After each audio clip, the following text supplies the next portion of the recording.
ರೋಟಿ ರವ್ದು ಪೂರಿ ಮಾಡೋಣ ಬನ್ನಿ. ಅದರ ಜೊತೆ ಬಟಾಟಿ ಸಾರು ಸಖತ್ ಟೇಸ್ಟ್ ಕೊಡುತ್ತೆ. ಸ್ವಲ್ಪ ರವೆ ತೊಗೊಳ್ಳಿ, ಒಂದು ಬಟ್ಲ ರವೆ. ನಿಮ್ಮ ಮನೆಗೆ ಎಷ್ಟು ಬೇಕು ಅಷ್ಟು ನೋಡಿ ತೊಗೊಳ್ಳಿ. ಇದು 3 ಮಂದಿಗೆ ಆಗುತ್ತೆ ರವೆ. ಸ್ವಲ್ಪ ಕಾದಿರುವ ಎಣ್ಣೆ ಹಾಕಿ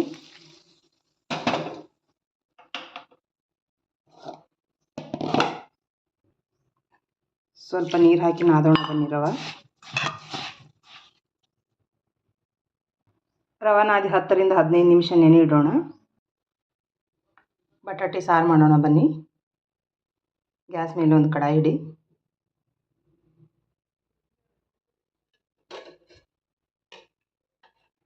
ಸ್ಪೂನ್ ಎಣ್ಣೆ ಹಾಕಿ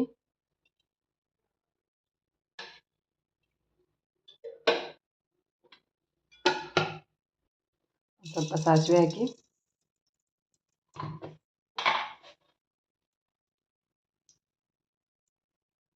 ಚೂರು ಜೀರಿಗೆ ಹಾಕಿ ಒಂದು ಸ್ವಲ್ಪ ಕರಿಬೇವಿನಕಾಯಿ ಹಾಕಿ ಒಂದೇ ಒಂದು ಮೆಣಸಿನ್ಕಾಯಿ ಹಾಕಿ ಒಂದು ಸ್ವಲ್ಪ ಈರುಳ್ಳಿ ಹಾಕಿ ಸಣ್ಣಗೆ ಹೆಚ್ಚಿರೋ ಈರುಳ್ಳಿ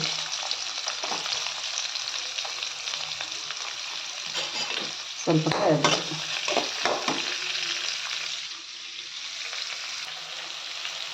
ಒಂದು ಸ್ವಲ್ಪ ಕುದಿಸಿಟ್ಟಿರೋ ಕಡಲೆಕಾಳು ಹಾಕಿ ಬಾಯಲ್ಲಿ ಗ್ರೇವಿ ಬರುತ್ತೆ. ಒಂದೊಂದಾಗಿ ಬಾಯಲ್ಲಿ ಬರುತ್ತೆ. ಇದು ಕಡಲೆಕಾಳು ಆರೋಗ್ಯಕ್ಕೂ ಒಳ್ಳೆಯದು. ಕಡಲೆಕಾಳು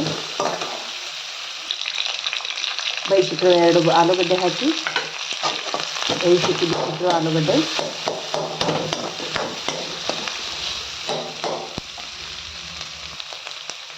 ಒಂದು ಚಿಟಿಕೆ ಅರಿಶಿನ ಹಾಕಿ ರುಚಿಗೆ ತಕ್ಕಷ್ಟು ಉಪ್ಪು ಹಾಕಿ ಒಂಚೂರು ಅಚ್ಚ ಖಾರದ ಪುಡಿ ಹಾಕಿ ಸ್ವಲ್ಪ ಹಾಕಿ ನೋಡಿ. 1 ಮೆಣಸಿನ್ಕಾಯಿ ಹಾಕಿದ್ದೀನಿ. ಖಾರ ನೀವು ಬಿಟ್ಕೊಂಡು ಹಾಕ್ಕೊಳ್ಳಿ. ಒಂದು ಸ್ವಲ್ಪ ಮನೆಯಲ್ಲಿ ಮಾಡಿರೋ ಜೀರಿಗೆ ಮಸಾಲ ಪುಡಿ ಹಾಕಿ ಒಂದು ಸ್ವಲ್ಪ ನೀರು ಹಾಕಿ ಕುದಿಸಿ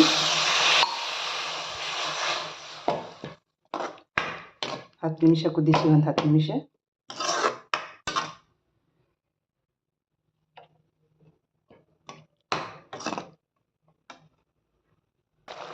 ಬಟಾಟೆ ಸಾರು ಆಗಿದೆ ನೋಡಿ. ಚಪಾತಿ ಜೊತೆಯಲ್ಲಿ ಪುರಿ ಜೊತೆಯಲ್ಲಿ ತುಂಬ ರುಚಿಯಾಗಿರುತ್ತೆ. ಸ್ವಲ್ಪ ಮೇಲ್ಗಡೆ ನಿಂಬೆಹಣ್ಣು ಹಿಂಡಿ, ಚೂರು ರುಚಿಗೆ ನಿಂಬೆಹಣ್ಣು ಹಿಂಡಿ. ನಿಂಬೆಹಣ್ಣು ಆರೋಗ್ಯಕ್ಕೂ ಒಳ್ಳೆಯದು.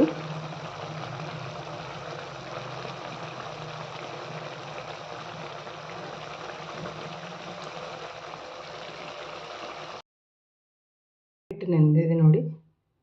ಗ್ಯಾಸ್ ಮೇಲೆ ಒಂದು ಕಡಾಯಿ ಇಡಿ ಪುರಿ ಮಾಡೋಕ್ಕೆ. ಸ್ವಲ್ಪ ಎಣ್ಣೆ ಹಾಕಿ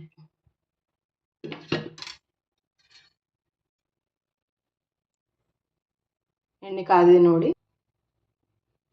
ಪುರಿ ಬಿಡಿ.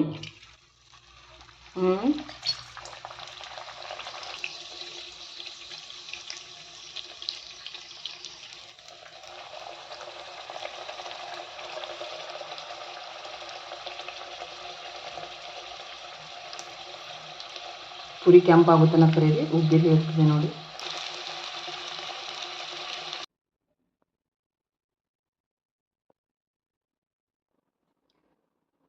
ಬಟಾಟೆ ಸಾರು ಪುರಿ ರೆಡಿಯಾಗಿದೆ ನೋಡಿ.